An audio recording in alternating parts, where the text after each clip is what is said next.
St. Louis, the gateway to the West, is now the gateway to the best. Swing and get up, baby! Get up! Get up! Get up! Get up!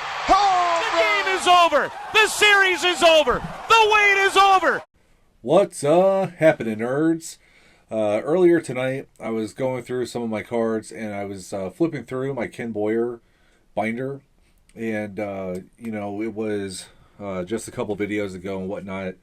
I was talking about my checklists that I made, and how Ken has multiple checklists based off of how the cards group, and so one of the things I thought would be kind of cool, just kind of looking at what I already have, what I have on my lists. I thought it'd be kind of cool to just do a video showcasing my Ken Boyer collection as it stands now, before I start getting like hot and heavy on those lists, if I am able to do that, considering some of them are harder to find than others. But I did a video a little less than a year ago, like 10 months ago or so, about Ken Boyer, so I'm not really going to get into the player and what I think about him and all these cool things. I'll link that video in the description down below, so if you're curious at all, you can hop on over to that video and check it out if you'd like. But the intention of this video is like a snapshot in time of where my Ken Boyer collection stands now. And so with that being said, I'll change the vantage point and get into the binder. Alrighty, nerds, so here is my Ken Boyer binder as it stands today. And it's kind of sectioned off a little bit, and I'll get into that as I go along. Talk about some cards and everything like that. So first things first, Ken, his rookie card, that's pretty much the cornerstone of almost any player collection, right? But this page is up front because this is a page that has the graded and the one-touch cards, because I want to have my cards all together in a binder, instead of having it out with binder / box and things like that. So showed really most of these before, but these top tribute cards I think are amazing because he is the only Cardinal to have his number retired that is not in the Major League Baseball Hall of Fame. And then this one right here, the Upper Deck SP Game Used Bat card, I just think is really cool. Upper Deck made some amazing cards while they were making baseball cards, right? So I'll just continue on. This was an amazing find at the Machinist Hall show, the last card show I've been to, and it's the 1955 Dear Friend Ken Boyer. I've showed it a few times on my channel, but 1955 obviously being his rookie season, and that's an authentic autograph as you can see there. But this was signed his rookie season, or after his rookie season, right after anyway, if you look at the postmark on the back of the card. But figure this pocket page, the 3 pocket page, because this horizontal slot here worked out really good for this card, and then because of the extra pages, went ahead and put the JSA cert there with it. But really cool stuff, and you see it's postmarked. Absolutely love that. When this card was on my list, I wanted one that had been postmarked, mailed, written on, all that good stuff, because that's what it was intended to be. And I was lucky enough to find it in this state. It's absolutely awesome, right? So moving on, here we have a Rawlings Premium, and I have a couple of them as we'll go through. That one right there, and then this one. Love the image on this because he was traded away from the Cardinals to the Mets after the 1965 season. Bush 2, as you can see here because of the archways, opened in 1966.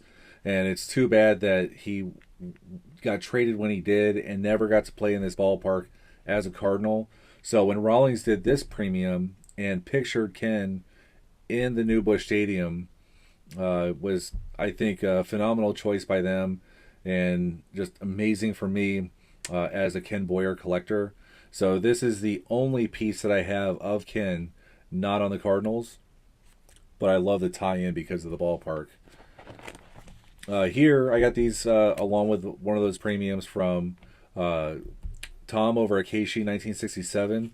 he had a whole stack of these at his shop, and I just could not walk out of there without them. But these are the J Publishings, and I have 6 of them, as you can see. And I believe Ken might have like 1 or 2 more. A lot of these get kind of tough because you're looking at, it's like the same image but cropped different. Fonts can be different and things like that.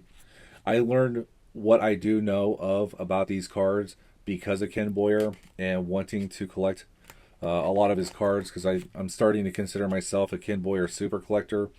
But as you see, when you go, as this binder goes along, or this showcase, it may not look like a super collection now, but I'm definitely plugging away at it, you know. And then this page right here is going to be for his exhibit cards. And as far as I know, and watching Stuke, you know, Ken has 3 exhibit cards. And so I have 2 of them so far. The one I'm missing is the black stat back. So you see here, there's the blank back, and then there's the red stat back. So I'm just missing the black stat back. What was it? Diamond Gems 45. He just showed in his latest video, he picked up a black stat back, but it's autographed by Ken. That's an amazing copy. I mean, he is lucky to have that, and it's a very clean autograph by Ken too. But anyway, so that's the exhibit page. Here is just a page for some like oversized type of cards. You got the 1964 Super.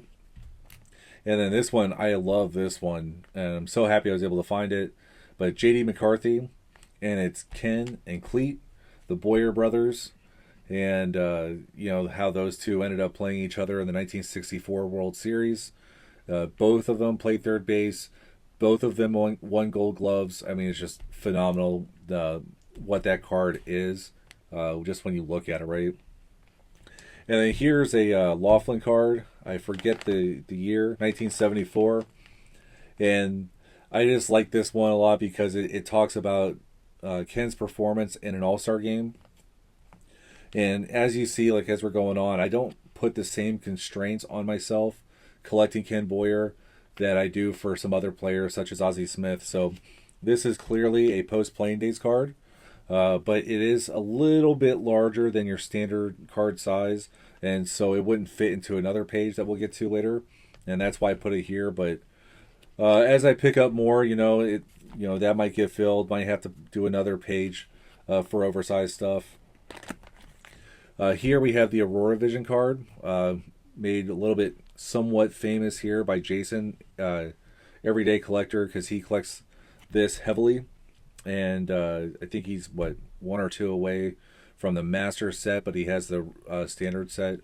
And what was really cool about this one, you see the holes punched, and I like to think that this record, because that's what it is, it's a record. It's hard to kind of see, but you see those lines there. But it's punched, and I'd like to think that somebody got this back in the 60s and played it on a record player. Really cool. Now, with this binder, we get into like the standard top stuff or flagship regular run kind of things, you know, starting with the 56 cards.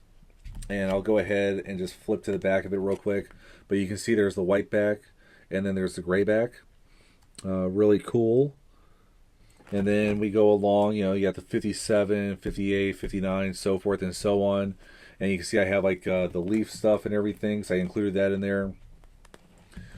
Again, going on 63, 63, 64, 65. But that's, I mean, these are just awesome cards, and I love the image on this one. But, you know, it's pretty clear, you know, I focus on Ken as the Cardinal, just because, I think I said it in that one video, it's his Mets, Dodgers, and White Sox days don't really have a whole lot of weight as far as the Ken Boyer story, the, you know, Hall of Fame candidacy, and all that good stuff. I talked about it there, but that's why it stops at 65 as far as the flagship cards go. But I do include his manager cards because that's part of his career. Reading up on him, there was a biography written on him. Managing was a very much a goal of his, and so he did attain that goal, however short-lived, and so it's really cool to have those cards. Moving on, Here we get into like the all-star cards, league leader cards, and some other special ones. So you see all-star, league leader, and as far as like other special ones, that's where this Mantle Boyer comes in. That's where the top stand-up comes in. Just really fun cards for me because it talks about how great of a player he was, why he's included in sets like that, why he's pictured with Mickey Mantle is just because he was a great player. And then, postseason card, his Grand Slam. And then these are those Topps Gold embossed or whatever. So I got the Ken Boyer of that. Moving on, we got the food issues. And yes, there are empty slots that may look out of place, but that's because I already have them game planned for certain cards. So, I got some of the postcards, Wheaties, got some bazookas, and then, of course, there's other ones I don't have. There's bazookas I'm missing, postcards that I'm missing, things like that. But within the last year, though, is where I really started to have food issue cards and sets represented in my Ken Boyer collection. So for me, it's awesome to see that I have these now, and I'm excited about getting more later. This page is where I get into like the foreign issues, your Venezuelas, your Opeachis, and again, missing spots because of cards that I'm missing. But this was my first Venezuela card, and then this was my second. So really cool from the 64 Venezuela set, 65 Opeachi, and I'm looking forward to getting more of those. There's a really cool 1962 League Leader card that has Veda Pinson, Wally Moon, and of course Roberto Clemente. But then there's also the Mickey Mantle Ken Boyer Venezuela. That's going to be a very expensive card, but it is what it is. It's amazing that I have foreign issue Ken Boyers. And then here we get into some post playing day stuff and some other special cards.